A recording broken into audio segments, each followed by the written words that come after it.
Test your light. Test your light. Test your light. Test your light. Dave's Fried Chicken Pit!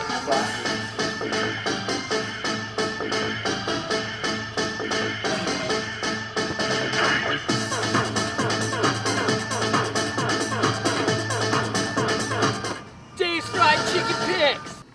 Hello and welcome back to Dave's Fried Chicken Picks, Week 4. After having a week off with technical difficulties, we're excited to see everyone again. Today I'm eating Chick-fil-A, which I'm really excited about. It's great chicken. I'm ready to talk some football. The 0-3 San Francisco 49ers, who were expected to win the NFC West, but have fallen short of those expectations heavily in the first 3 weeks, as well as Pittsburgh's unbelievable 3-0 start without Ben Roethlisberger at quarterback. Analysts were saying they would be lucky to get through the first 4 games at 2-2. They look strong, 3-0, heading into Baltimore for Week 4. And of course, Donovan McNabb's return to Philadelphia to face Michael Vick is the top story of the week. I'll have more on that game in a couple minutes, here on Dave's Fried Chicken Picks. Denver at Tennessee. Cal Orton threw for over 450 yards last week, but the Denver Broncos only scored 13 points against the Colts. They were 1 for 6 in red zone possessions, scoring touchdowns. That's just miserable. You can't win like that. Tennessee looked great against the Giants. I think they'll keep the ball rolling, and they're going to go ahead and win. Pittsburgh's done really well so far this season, starting 3-0. The Baltimore offense hasn't been where people expect. They're just not giving Ray Rice the ball enough. I don't know what else to say. Give Ray Rice the ball. The Ravens are going to beat the Steelers, who I think will have a difficult time moving the ball against Baltimore's great defense. It should be a close, low-scoring, AFC North type knock-em-out fight, but I think the Ravens are going to win. Cincinnati plays at Cleveland. Cincinnati's forte is stopping the run, and Peyton Hillis has brought back Cleveland's running games, so you'd think I'd go for Cincinnati in this one. But I just got a feeling Cleveland's going to get that first win at home in the division. Division games are always tough, no matter what. I really think Cleveland is my sleeper pick of the week. They're going to take out Cincinnati. Green Bay plays Detroit, and they're a 2-touchdown favorite. I think Green Bay is going to be upset after their Monday night loss, and they're coming back off a short week, so it shouldn't be too easy for them to win. I don't think they'll win, by a lot, but I do expect them to have their time with Detroit, who we expected to be a better team this year, but they just can't get over the hump. I'm taking Green Bay probably by about 10. Carolina plays at New Orleans. Carolina hasn't looked good. Doesn't matter if Matt Moore is starting, Jimmy Clausen is starting. Something's wrong with that team. Their offense isn't even getting the job done. D'Angelo Williams still being a little subpar so far this year. New Orleans is going to win. They haven't played a great game yet. I'm not sure if this is the week they do it. And Garrett Hartley has some issues kicking all of a sudden. I think New Orleans is going to win. I think Carolina might start to get the ball rolling with that running game.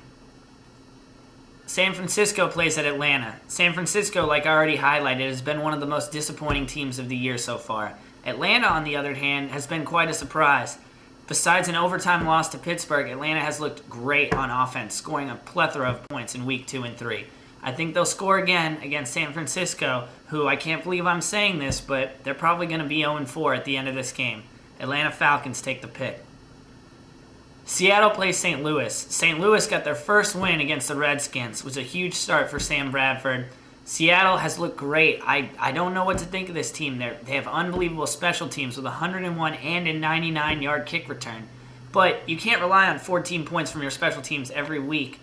It's going to be a toss-up. I'm taking Seattle, but I don't like it. I really think the Rams could come through. I'm taking Seattle, but I'm not excited. The New York Jets play at Buffalo Bills in an AFC East matchup. The Jets have looked good the last couple weeks. Mark Sanchez has really performed well.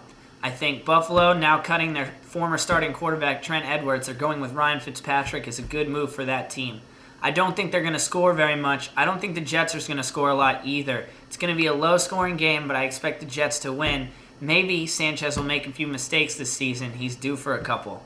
I'm going to go ahead and go with the Jets, but I don't think it's going to be easy. Indianapolis plays Jacksonville. Jacksonville has not looked good. Their offense is nowhere to be seen. Teams are stacking 8, 9 in the box against them to stop Maurice Jones-Drew, and David Garrard just hasn't had it yet this year. Indianapolis offense looked great against Denver. I think they'll do well this week. They don't stop the run well, which is a good thing if you're a Jacksonville Jaguars fan. Maybe Maurice Jones-Drew will have a good game, but I don't think Jacksonville is just a strong enough team to compete with a great Colts team. Houston plays at Oakland.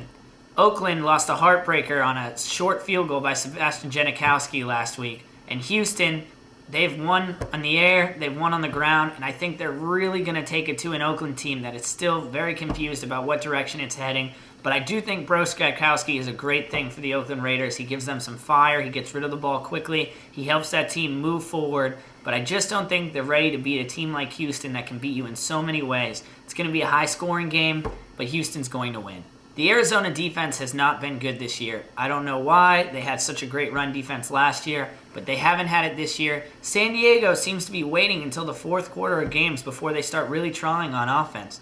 The Chargers team does the same thing every year. They start off slow, then they play really great towards the end of the season. They start off game slow, and they play well at night towards the ends of the game. I don't know what is wrong with this San Diego team, but I think they get things figured out this week against an Arizona team that isn't playing good defense. The Chargers are taking it.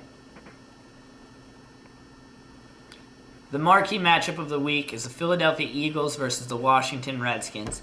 The Philadelphia Eagles have looked great with a huge win over the Jaguars, and Michael Vick has looked good. But remember, he's only played the Jaguars and the Lions. He still has to play a good team. I don't know if the Washington defense is the good team that I'm talking about yet. I think there'll be some points scored in this game. I expect McNabb to perform really well, and the X factor of him coming back to Philadelphia makes this game difficult to predict. But I just think the Eagles are a more well-rounded team right now, and the Redskins are a little bit farther away from where they need to beat a Philadelphia team on the road. I'm going to go with the Eagles.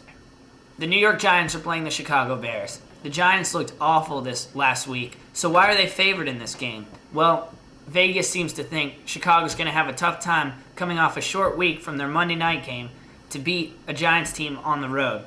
The Giants have been shooting themselves in the foot, and the Bears have been playing great. A surprise 3-0 team. No one really saw it coming. But I think the Giants' pass rush is going to overwhelm that poor Bears offensive line, and it's going to be the first time this year that the Bears just seem very confused on offense.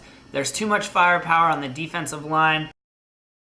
I don't like the way that Patriots are stopping the run.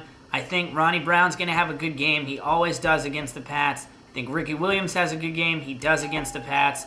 And I think Miami is going to take this one in Miami. I know Patriots fans don't want to hear that, but that's my thought. Thanks for coming. Tune in next week. Dave's Fried Chicken Picks. Enjoy football. Damn, that's good chicken.